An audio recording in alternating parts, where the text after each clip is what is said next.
שנקרא בסק או בסקה, שמציין אירועים חשובים שקרו בימי חייו של הבודה. אני חושב שמקבוצת הישראלים שכאן יש מגוון רחב, יש כאלה שמכירים בודהיזם, את הדרמה שהבודה לימד, מכירים גם מתוך למידה, גם מתוך תרגול כבר הרבה שנים. יש כאלה שאולי פחות או ככה התחילו לאחרונה, ויש אולי גם כמה שממש לא יודעים כמעט כלום בנושא, אבל איכשהו נוצר איזשהו קשר, איזושהי אפשרות ורצון לבוא לכאן היום.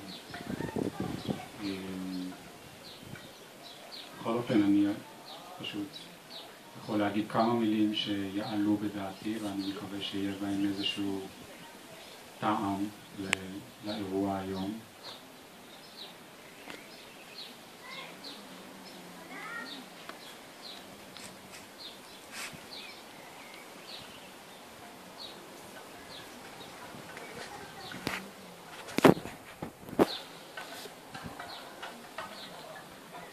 במה שנקרא בודהיזם, כמובן